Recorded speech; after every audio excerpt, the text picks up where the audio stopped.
Patay. Patay. Pag narinig ka na, yari na.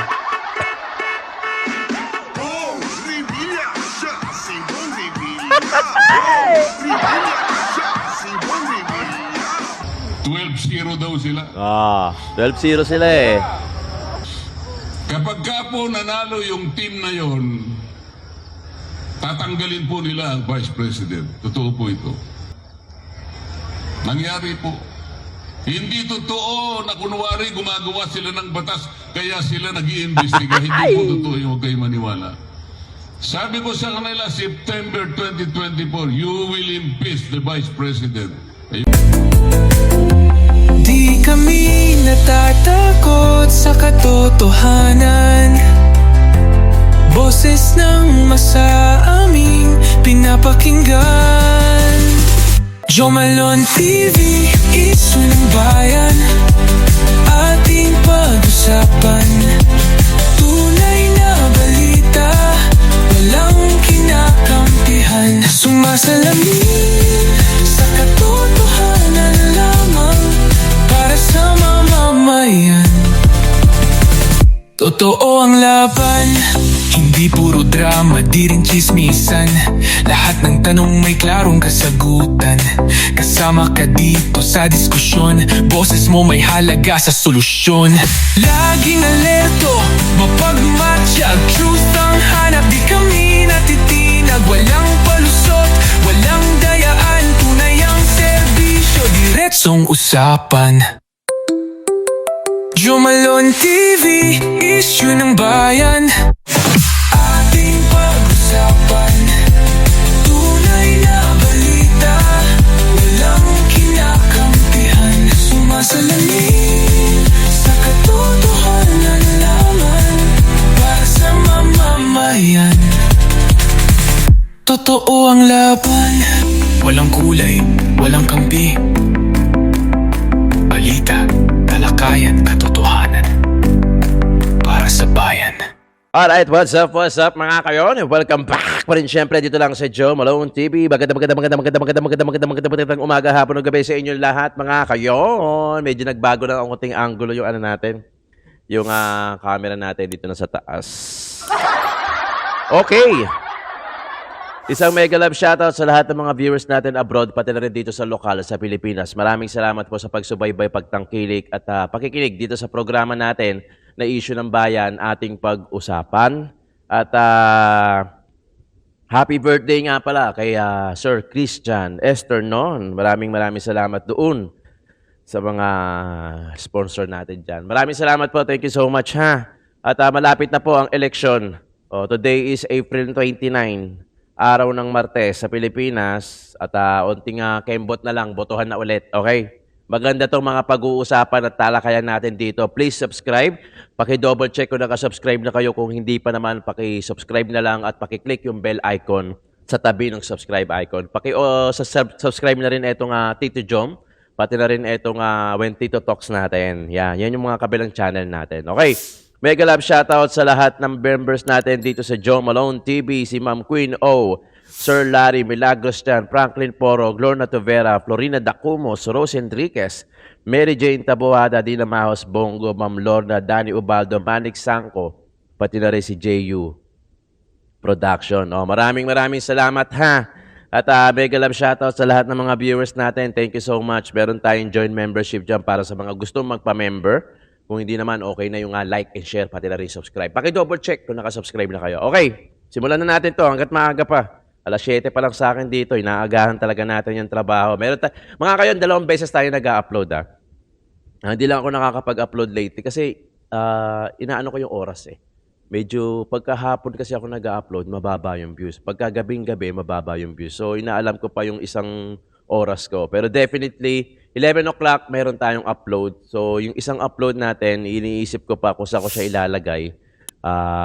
Depende rin kasi sa oras yung pag-upload Lalo-lalo na sa mga viewers mo kung naka-online ba sila o hindi. So, definitely mga alas 6 o alas 7. Yan. Hindi hapon at hindi rin gabing-gabi kasi wala nanonood. Okay? Kung kahit tignan nyo dyan sa natin, sa mga latest na video ko, Yung iba walang views. Okay, ito simulan natin. Maganda 'tong pag-uusapan natin, promise. Maganda 'to.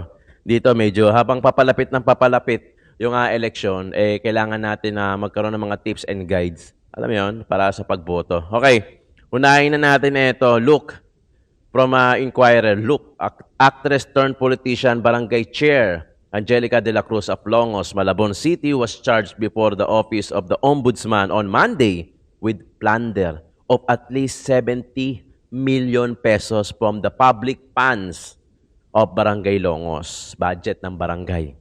De la Cruz, who is running now as a vice mayor in the midterms election, was also charged with administrative charges for her neglect of her duties as Barangay Longos captain, frequent absences without official leave, and unauthorized transfer of her official duties to her brother Kagawad Eric de la Cruz. So, pagka nabasa niyo yung comment dyan, medyo maraming binato dyan towards kay Angelica de la Cruz. Kesyo artista pa more, boto pa ng artista, yan daw na pala, yan. Ito pa naman, kaso pa naman to, hindi pa naman convicted to, ha? O, kinubaga, kinasuhan pa lang si Angelica de la Cruz. Pero syempre, sila rin makakapagsabi niyan, lalo-lalo na yung mga taga Malabon. Diba? Sila na, lalo na yung sa barangay, ngayon tumatakbo pa lang vice mayor, itong si de la Cruz. Minsan ito dati kasi, nabudol tayo na dyan, yung mga artista. Nabudol na tayo dyan. Yung mga artista, naboto natin kasi sikat. Di ba? Naging parang naging dagdag opportunity sa mga artista na tumakbo sa kahit anong posisyon sa gobyerno kasi sikat na sila. Lalong-lalo na yung mga sikat, di ba? Pagka tumakbo sila, most probably panalo. Di ba? Most probably panalo. Pero ngayon, kahit papaano, nagiging mauutak na tayo through the help of social media, yung mga advanced technologies, nalalaman na natin yung mga ganito. Di ba? Imagine mo, kung hindi natin nabasa to, hindi natin napanood to, hindi natin malalaman, di ba? Ganon din sa mga ibang sa mga ibang artista, pero may mga ibang artista naman na maayos, di ba? May ibang artista naman akong kilala na talagang maganda ang plataforma, talagang naglingkod. Gaya na lang ni Richard Gomez, di ba? In fairness naman kay Richard Gomez, di ba? Talagang parang wala pa akong naririnig. Vico Soto, di ba? Vico Soto, na-awardan pa nga yan ng abroad na the most anti-corrupt politician, di ba? Si Vico Soto, yan, talagang saludo tayo dyan ng magandang pamantayan. Kasi talagang dinig no? Dinig talaga si Vico Soto, hindi lang sa Pasig, hindi lang sa constituent niya, hanggang sa buong mundo, nadidinig talaga si Vico Soto. Kaya si Vico Soto talaga may pagkakalalagyan to. Okay? Yung related kasi dito, yung mga susunod na mga video natin na consolidate na ipapakita ko sa inyo. Okay? Kasi ganito yan. Hindi ko naman sinasabi na lahat ng artista ganyan. Hindi naman. May mga ibang artista rin, may mga ibang personality na sikat na tumakbo na talaga naman naglingkod. Di ba? Hindi ko naman sinasabing hindi naglingkod itong mga to. Pero ang problema kanyan kasi, nasabi ko na. Di ba? Huwag na tayo magpa-hipokrito dito, di ba? Alam naman natin kung sino yung mga talagang may ginawa. Lalo-lalo na yung mga aware, yung mga lagi nanonood sa programa natin o sa ibang political vlogger. Alam naman natin kung sino talaga yung may ginawa, kung sino talaga yung mga nagpakasasa lang, di ba? Kumbaga, kumuha lang ng posisyon sa gobyerno, tapos wala na, okay? Okay, itong video na papanood ko sa inyo, walang asaran, ha? Panoorin natin. Ang susunod naman na senador ay mapagmahal. Ayan. Subok na lingkod bayan. Ang ating agimat. Why? Aksyon sa tunay na buhay. Patay. Ibalik sa Senado. Number 11, Senador Bong Revilla. Patay. Patay. Pag narinig nyo na, yari na. Bong Revilla siya, si Bong Revilla. Bong Revilla siya, si Bong Revilla. Bong Revilla. Pag sinayawan na kayo, yari na. Marami nabudol yung Maraming nabudol yung mga sumasayaw na politiko saka yung mga kumakanta na politiko. Alam ko naman, entertainment lang yan. Di ba sana kung talaga sumayaw ka tapos nagkanta ka. Entertainment eh, di ba? Huwag ka pang adrenaline rush, di ba? Ang problema kasi niyan, kung talagang wala kang ginawa, di ba? Okay lang yung sumayaw, wala namang problema sa sumayaw. Joe Malone, wala namang problema sumayaw, Nagpasaya lang ako ng manonood. Okay naman, wala namang problema. Hindi ko naman sinabing masama sumayaw. Yun nga lang, talagang ang masama kasi diyan, yung sumayaw ka na, marami ka na nabudol sa sayaw mo, tapos wala ka pa rin ginawa sa gobyerno. Di ba? Yun ang double kill. Di ba? Yung mga sayaw-sayaw na yan, maraming nabudol dyan. Yung mga pagkatakanta na yan, maraming nabudol dyan. Ito ipapakita ko sa inyo yung difference ng mga plataforma kung saan makikita mo sa salita pa lang, makikita mo na. Di naman tayo pinanganak kahapon, di ba? Lagi ko sinasabi sa inyo. Sa plataforma pa lang, sa salita pa lang, alam mo na kung sino yung may ibubuga, kung sino yung sa wala. Panoorin natin yung differences Ito kay Bong Revilla, tapos susunod yung kay Congressman Rodante Marcoleta. Wala akong inaano rito. Ang sinasabi ko lang, tingnan lang natin yung differences ng kanilang speech pagka nag-rally sila o yung pagka kumaharap sila sa mga posibilidad ng mga botante nila. Magandang hapon po sa inyong lahat. Mabuhay ang Ilocos Norte! Mabuhay ang Pilipinas! Mabuhay ang alyansa para sa bagong Pilipinas! Bahala kayo Mga dyan. kababayan, ako po'y natutuwa at nagpapasalamat sa inyong napakainit na pagtanggap po sa amin dito sa Ilocos at kasama natin mga leaders from Ilocos Region. Sa inyo pong lahat mga kababayan, palakpakan din po natin ang aking mga kasamang senador na narito ngayon. Tulfo, Soto, Marcos, Lacson, Abalos, Binay, Cayetano, Lapid, Pacquiao, Tolentino, and Villar. Palakpakan po natin. Andito pa si Amy kasi Pep pa to Pep pa to yung video na to gusto ko lang ipakita sa inyo yung speech ni Bong Revilla. Mga kababayan, this year is my 30 years in public service. 30 years na pala. 30 years. Ako po ay nagsimula bilang vice-gobernador ng lalawigan ng Cavite, naging gobernador ng lalawigan ng Cavite, naging BRB chairman, naging senador. Unang takbo ko, you made me number 2 senator. Pangalawang takbo ko noong 2010, you made me number 1 senator. Dahil sa ginawa nyo kong number 1, nagkalintik-lintik ako noon.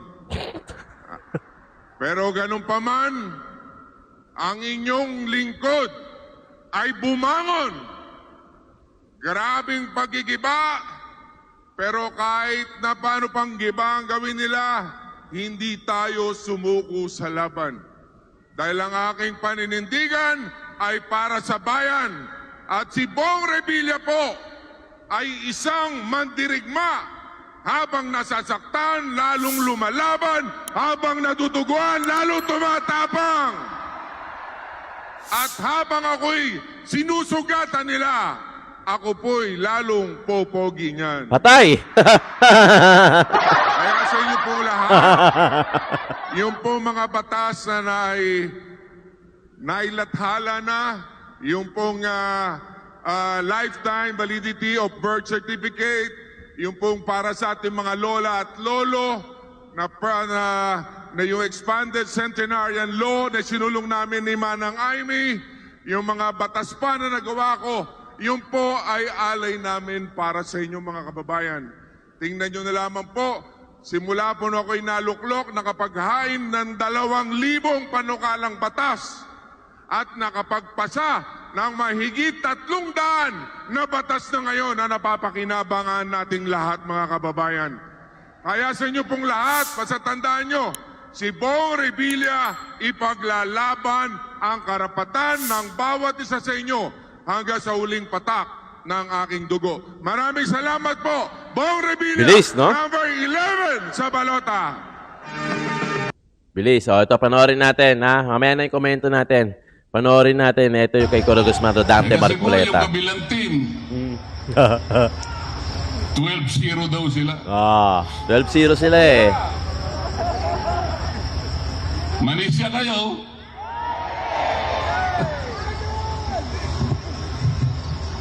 Napakahirap po ng kalagayan ng ating bansa. Ngayon lang nangyari sa atin ito sapagkat ang inuuna po ngayon dito sa ating bansa ay pamumulitika. Yung magkakahiwa-hiwalay ang Pilipino. Ayaw po nilang unahin ang makakaganda sa kabuhayan ng Yes. bawat isang mamamayang Pilipino. Yes. Basahin po ninyo, kung nabasa nyo yung dyaryo ngayong umaga, ang sinasabi po, 15.5 million families ang nagsasabi po na sila ay mahirap. Ibig sabihin po noon, halos 77 million Filipinos ngayon ang nagsasabi, mahirap sila. Ako po naniniwala. Totoo yun. Nang sabi pa nung survey, 27% ng ating mahihirap na kababayan, nakakaramdam na po sila ng gutom. Yun ang totoong Gaano kasakit sa stat. isang padre de pamilya o ina ng tahanan, makita niya yung anak niya, gusto niyang kumain, pero wala siyang makain. Puta, yun ang pinakamasakit na part. Ha? Yun ang pinakamasakit na part. Yung double kill yun. Kumbaga, ikaw ang sumapak, pero ikaw yung nasaktan. Ikaw yung humampas, pero ikaw yung mas nasaktan. Sa lahat ng magulang na nanonood sa akin, alam nyo yan, na pag merong hiniling yung mga anak nyo, pagkain man o bagay tapos hindi nyo naibigay, yan yung ibig sabihin na ikaw yung humampas, pero ikaw yung mas nasaktan. Alam nyo yan. Walang kasing sakit po yun. Yes. Pero po ang inuuna ng mga namiminuno ngayon ay yung pamumulitika. Nang sabi ko nga sa kanila sa Quadcom, ayoko na po sumama sa kanila, nagagalit sila sa akin dahil hindi na raw po ako team player. Sabi ko sa kanila po, team player ako hanggang sa tama lang, hanggang sa Yes. totoo lang at katwiran ang pinag-uusapan natin. Pero kapag kayo'y lumabas na sa katwiran, hindi na ako sasama dyan. September 2024, sinabi ko sa kanila, yung pag-uusisa ninyo sa confidential budget ng Vice President, personal yan, personalan na yan, politika na yan, hindi Yes. na totoo yan. Hindi na inquiry in aid of legislation, hindi totoo yan. Ang gagawin ninyo, you will impeach the Vice President. Itaga mo sa bato. Nangyari po. Hindi totoo na kunwari gumagawa sila ng batas kaya sila nag-iimbestiga. Hindi po totoo yung huwag kayo maniwala. Sabi ko sa kanila, September 2024, you will impeach the Vice President. Ayun po yung ginawa nila. They impeach the Vice President. Quadcom, ang sabi ko, hindi ako sasama dyan. Hindi kayo gagawa ng batas. Hindi kayo tumawag ng napakaraming tao para magpatulong kayo sa kanila para magbalangkas tayo ng batas. Hindi totoo yan. You will crucify the former President of the Republic. At yun na nga ang nangyari, di ba? Sabi nila, hindi namin gagawin. Nangyari po, totoo yan. Kapag ka po nanalo yung team na yon, tatanggalin po nila ang Vice President. Totoo po ito. Kapag po na sinabi ng mga kasama ko, 16 lang ang kailangan para tanggalin ang Vice President. Yeah, 16 votes ha. Naghihintay po sila ng tamang panahon. Akala nila Ngayon yun. mananalo sila at pag nanalo po talaga, tatanggalin nila ang Vice President. Yun na yun ha, malinaw ha. According kay Congressman Attorney Rodante Marcoleta, attorney po to. 16 votes ang kailangan sa Senado ngayong darating na 20th Congress para ma-convict si BP Inday Sara at matanggal sa kanyang pwesto, ma-remove sa kanyang posisyon kung ano man meron siya ngayon, si Vice President. At yun, pag natanggal siya, hindi na rin siya makakatakbo sa 2028. Marami na po nagsalita kanina, sinasabi nila ang kalagayan ng ating bansa. Talaga pang totoo. Totoo po talaga. Nagdudugo na po ang ating bansa habang nag-uusap tayo. Ang utang po natin ngayon nasa halos 16 na trilyong piso na. Bakit hindi po magkakaganyan? Lahat na lamang po ayuda. Ang ayuda po ay pantulong lang sa emergency. Yes. Hindi isang mabisang Harap hakbang. eh. Para sa ganun ay iahon kayo. Ano tawag doon? Para kayo'y alisin Sa sa kahirapan. magiging mahirap. Hindi po yun ang Yes. paraan. Ang paraan po, kailangan maibaba natin ang presyo ng elektrisidad sa ating bansa. Puta na, di ba? Ganun kakongkreto yung plataforma ni Congressman Attorney Rodante Marcoleta kumpara sa mga ibang nag-i-speech na nadadaan sa sayaw, nilalatag yung mga past achievements nila. Di ba? Alam na natin yun eh. Pwede naman researchable naman yun eh. Pwede naman natin i-research kung ano background na yan eh. Track down natin, di ba? Alam naman natin kung ano yung track record nila. Pwede man natin i-research, i-google. Ang tanong kasi, ano yung kaya mong gawin ngayon? Yung past, nagawa mo na yun eh. Nagawa mo na yun, batas na nga yun eh. Di ba? Sabi ng iba eh, batas na yan, nakagawa na kayo ng batas. Ano pa yung gagawin nyo ngayon? Kailangan namin, kami mga botante, yung konkretong sagot. Yung konkretong sagot, tulad ng ginagawa ni Atty. Rodante Marcoleta. Bakit ko po pinipilit na ibaba natin ang presyo ng kuryente? Yes. Yun po kasi ang nakasulat sa batas. Yung pangunahing layunin po ng batas na ginawa 24 na taon nang nakararaan. Di Take maaprobahan, note, no? 24 years ago, ginawa na po yung batas ng EPIRA. Ang nakalagay po doon, idulot nyo ang serbisyo ng kuryente sa bawat mamamayang Pilipino sa murang halaga. Hindi mambli, mura.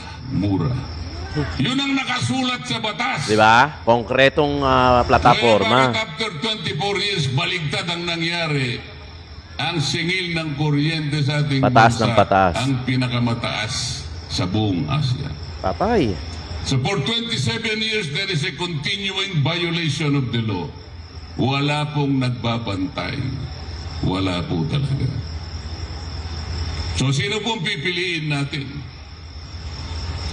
Yung team na ang gusto hindi na makabalik dito ang dating Pangulo. Yung buong gusto nyo? Yan. Oh, linaw ah. Yung team na yun ang gusto nila tanggalin ang Vice President kapag ka nakakuha sila ng maraming boto. Yun po ba ang gusto nyo? Yung PDP laban, siya lamang ang lalaban doon sa mga maitim na balakin na yun. Naniniwala po kayo? Yes. Ang hina. Naniniwala po ba kayo Pucha. na kayang gawin ng PDP laban? Puta, Pinoy, gising. O kailangan po magkasundo tayo sa gabing ito. Walang budulan. Yes, walang budulan. Kailangan kontrata po. Kang kontrata. Hindi yung kontratang ginagawa nila, kung kukunwari sila, nagagawin natin 20 pesos ang dito to yun. Hindi namin tutulungan ng ICC dito to yun. Magtatayo kami ng 1,000,000 housing units per year. Walang nangyari. Puro salita. Tandaan nyo mga kayo na, sila yung mas nakakakita eh. Kasi level nila yan eh, di ba? Marahil tayo, nababalitaan lang natin, pero hindi natin ganun kaalam yung detalyado. Pero sila alam nila yung details. Kasi they are politics expert. Kumbaga, nandoon sila sa level na yun, nakikita nila yung mga, kilala nila yung mga corruption. Hindi lang nila masabi, syempre. Kilala nila yung mga, tamo nga, si Congressman Rodante Marcoleta nga, sinasabi nga yung plano ng mga nasa Congress eh, na patalsikin, huwag pabalikin si Tatay Digong, patalsikin si BP Inday. Sila yung mas nakakakita. Tayo observer lang. May idea tayo, alam natin, pero hindi natin alam kung ano yung dahilan talaga. Kumbaga, ang alam na natin yung resulta. Yung mga plano nila, yung mga dark na plano nila, yung mga kalagiman, sila nakakakita, sila nakakaalam. Kaya yung mga sinasabi ng mga congressman na to, ng mga politiko na to, gaya ni Congressman Rodante Marcoleta, hint yan, tips yan. Hindi lang nila masabi directly, pero alam nila yan. Alam nila, gusto nilang sabihin sa atin directly, pero hindi. Hindi nila masabi. Kaya nga lagi silang pahapyaw, ano nyo yun, take note of that. Kasi para tayo yung binibigyan ng clue ng mga yan kung ano talaga yung ngayon na nakikita nila sa gobyerno Ang natin. gusto ko po isalitaan na tayo lang tayo dito ngayong gabi. Parang salitaan ng sabungero. Meron pong hindi ko po pinopromote ang sabong, mga kababayan taga Mangaldan. Hindi po ako marunong magsabong. Baka po ako'y matiwalag. Bawal po sa akin yan. Bakit ko po sinasabi sa inyo na kung minsan napakabuti pa na kopyahin ng isang ugali ng isang sabungero? Meron silang isang natatanging ugali. Dapat sana yung ugali na yan ang taglayin ng isang tao na gustong maglingkod sa kanyang bansa. Isang salita. Ginagawa ang salita. Sa totoo lang, ang sabungero po wala nang salitaan eh. Wala nang kontrata eh. Senyasan lang. Senyasan lang yan. Di ba? Oo, gagano. Gagano po yun. Tama po, hindi. Senyas lang pero Nagkakaintindihan. ginagawa po nila. Yes. Senyas lang pero matibay. Matibay na salita. Senyas lang, nagkakaintindihan. Pero itong nangyayari po sa ating bansa, batas na nga po eh. Hindi pa sinusunod. Hindi pa nasusunod. Yun. So ang gusto po namin ay isang salitaang matino ngayong gabi. Uulitin ko lamang po. Kayo pong lahat na nandito ngayon, nagkakaintindihan ba tayo, nagkakasundo na ang inyong iboboto lang ay PDP laban? Yes. Pwede po bang ilakas natin ng konti? Yes. Para Siyempre. marinig ng tao na nandito sa PDP. Tacloban. Hindi ko po kayo mapapasalamatan ng buong buo. Hindi ko alam paano pong salita ang gagamitin ko para ipaabot ko sa inyo ang aking pasasalamat sa inyo. Wala po kaming dalang AX. Wala po kaming dalang tupad. Wala kaming akap. Makikiusap po ako sa inyong lahat. Uutangin ko na lamang po Yan. dahil wala akong pambayad ngayon. Babayaran ko na lamang po kami Ng serbisyo. ng isang matapat na paglilingkod sa Yun. inyong lahat. Dahil inutang namin, lalagyan pa po namin ng interes na dagdag na paglilingkod. Payagan niyo po kaming bumalik dito sa Mangaldan, Pangasinan. Babalik po kaming lahat. Ngunit isang ganap na mga senador ng ating bansa. Yun. Maraming salamat po sa inyong lahat. Di ba? Nakakatawa. Nakita niyo Nakita niyo yung differences? Hindi ko sinasabing yung kay Congressman Attorney Rodante Marcoleta, konkreto eh. Alam mo eh. Nakikita, nilatag nila. Ang isa sa mga gusto niya, ang isa sa mga plataforma ni Congressman Rodante Marcoleta, yung pababain ang kuryente. Ang laking bagay nun. Domino effect yan. Pag napababa niya yung kuryente, sunod-sunod na yan. Bababa na yung bilihin. Lalo na yung mga gumagamit ng kuryente, tulad na lang yung mga manok, baboy, syempre gumagamit ng mga freezer yan. O, pag mababa na yung kuryente, syempre, domino effect yan, susunod-sunod na yan. Bababa na rin yung mga bilihin. O, dadami na rin yung mga, dadami na rin yung mga investor sa Pilipinas. So, pag may nag-invest sila, sino kukunin nila? Mga Pinoy na laborer. O yung mga Pinoy ang magtatrabaho, nakapagbigay pa ng trabaho. Domino effect yan. Alam naman natin yan, di ba? Kung tutuusin nga, ito sinasabi ko, paulit-ulit na lang. Pero wala eh. Kailangan nating gisingin talaga, lalo na palapit na ng palapit yung May 12. Pansin nyo, yung mga gumawa ng kabalastugan noon, gumawa ng ingay ng mga nakaraan buwan, sa nakaraang taon. Tingnan mo, pagka-election, lalo-lalo na pagka-re-election na sila, ang tahimik nila. Di ba? Kasi naglilinis ng pangalan eh. Di ba? Naglilinis nila yung pilit nilang binubura yung mga may ingay na issue sa kanila ng mga nakaraang buwan. Kaya tumatahimik sila pagdating ng election para bang wala na yung natin. Wala na yung issue natin, bobotohin na tayo ulit. Kaya nga kailangan natin refresher eh, 'di ba? Refresher paulit-ulit na binabanggit ko ano yung mga ginawa nito mga to nang malaman ng Pinoy, ng taong bayan na hindi nila dapat iboto yung mga ganitong klaseng korap sa gobyerno. 'Di ba? Ito, nilalahatag na yung plataforma. Oh. Malamang 'Di ba? Although pumasok na sa top 12 itong si Congressman Rodante Marcoleta. Sa awa ng Diyos, salamat. Siguro marami na talagang naniniwala through the help of mga political vlogger na nailalatag, na iko-content yung mga ganitong klaseng plataforma ng ganitong klaseng mga politiko sa lahat ng mga audiences, sa mga lahat ng viewers. Siguro napapababago na yung mga isip, di ba? Yung mga dating nasa kabila, nagbabago, nakikita siguro nila na, ay putya, doon walang konkretong plataforma. Eto, halatang merong plataforma, taos-puso pang binabanggit sa lahat ng tao. Di ba? Hindi naman tayo maluloko na eh. Di ba? Although marami pa rin yung naluloko na. Pero tayo, alam na natin kung sino yung mga, nambobola lang to eh.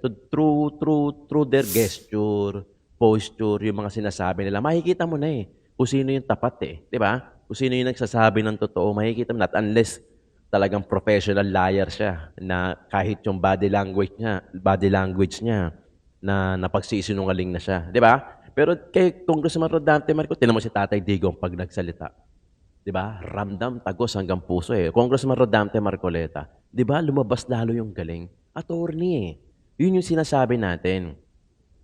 Oo, lahat naman may karapatan tumakbo for as long na Pilipino ka sa kahit anong posisyon ng gobyerno. Pero putya, mag-set naman kayo ng requirements.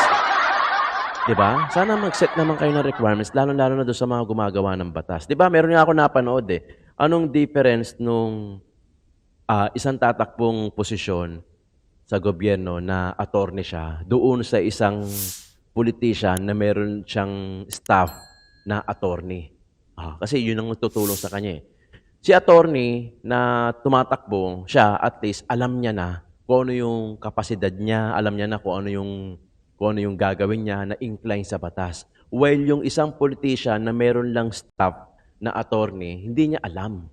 'Di ba? Hindi niya alam. Ang nakakaalam lang yung mga staff na attorney, na lawyer niya. So siya mismo hindi niya alam, 'di ba? Kasi ang gumagawa ng trabaho niya yung mga na-attorney, yung mga lawyer niya. Hindi gaya ng mga ibang lawyer, attorney na tumatakbo. At least siya, sa kanya lang, hindi niya na kailangan ng mga attorney para unawain pa. Siya na mismo, kumbaga, direct nauunawaan niya na. Yun yung difference eh. Kaya nga sabi ko, bakit ganun?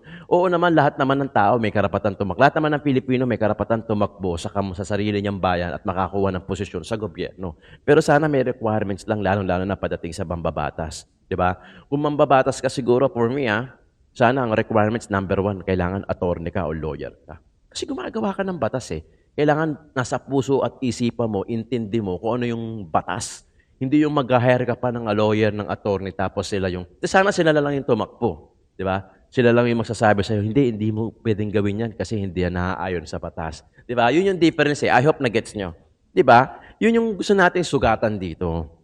Nakita nyo naman kung ano yung differences ng speech. Regardless kung sino, kung si Bong Revilla man o kahit sino sa kabila, doon mo malalaman kasi. Doon mo malalaman the way kung paano sila magsalita, the way kung paano nila ilatag yung plataforma. Malalaman mo na hindi paghihigante, na hindi may halong political agenda.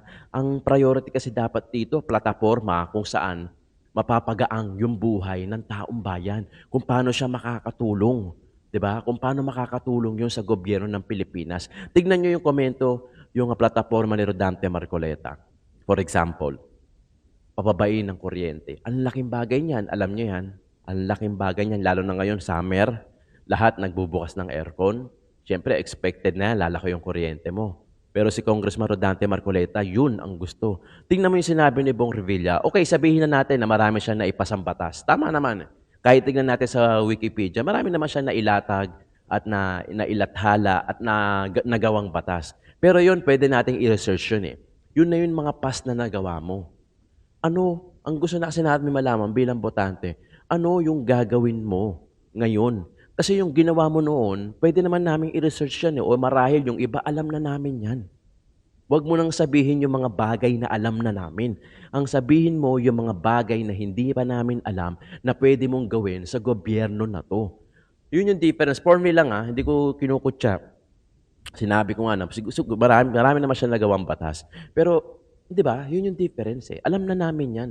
Pwede naman namin i-research yan. Di ba? Ang gusto namin malaman ngayon kung paano ka pa makakatulong ngayon sa gobyerno Pilipinas kung saan mas marami na ang naghihirap, marami na ang kiniklaim na mahirap sila, marami na ang pagtaas ng presyo. Yun, paano mo susugpuin yun? 'Di ba? Konkretong sagot para sa isang ambisyon na makakuha ng posisyon sa gobyerno. Yun sana. 'Di ba? Nakita niyo yung difference? Yun sana. 'Di ba? Mga kayon, habang papalapit kasi ng papalapit yung May 12, yung election, I'm sure maraming kaganapan dyan sa iba't ibang lugar. Siyempre, yung vote buying, andyan na yan. Pag sinabi ko bang wala namang vote buying, maniniwala ba kayo? Di ba hindi? Ang lalaki na natin eh. Di ba? Ang lalaki na natin, alam na natin na nangyayari talaga yan sa Pilipinas. Di ba? I'm sure marami yan. Siguro hindi ko lang nakikita rito sa akin, pero sa iba meron yan, magko-comment, marami magko-comment sa atin yan. Talagang ganun, nangyayari talaga yan sa Philippine politics.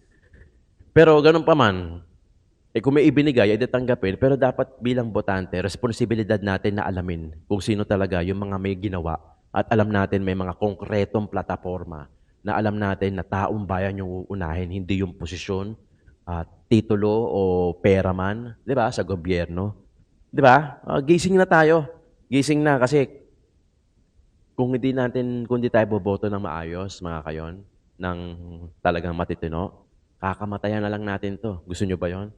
Kamamatayan na lang natin na hindi umaasenso yung Pilipinas. Pucha, maipapasa pa sa mga anak natin. Biruin mo, naghirap ka na sa gobyerno natin. Naipasa mo pa yung kahirapan sa mga anak natin na sila naman yung susunod na mahihirapan sa gobyerno natin. Dahil irresponsable tayo, dahil naging irresponsable tayo sa pagboto. Di ba? Mga kayon, gising ha, lalong-lalo na doon sa mga natutulog pa, yung tayo medyo aware na eh. Diba? Alam na natin kung sino yung mga iboboto natin. Para tutun sa mga hindi aware, hindi conscious, walang kamalay-malay na gusto pumili lang dahil artista, matulog ang pangalan, maganda mukha, pogi, o mukhang mabait. Di ba? Sana wag lang sa guts, sa pakiramdam ng pagbaboboto ka. Dapat alam natin, i-track record natin, i-background investigation natin kung ano ba yung kayang gawin, yung kapasidad, yung karakter, yung personalidad, ano pa yung kayang gawin neto sa Pilipinas, sa taong bayan. Di ba mga kayon? Okay, mayroon tayo ulit mamaya. Maraming salamat sa pakikinig. Joe Malone TV, Issue ng Bayan, ating pag-usapan.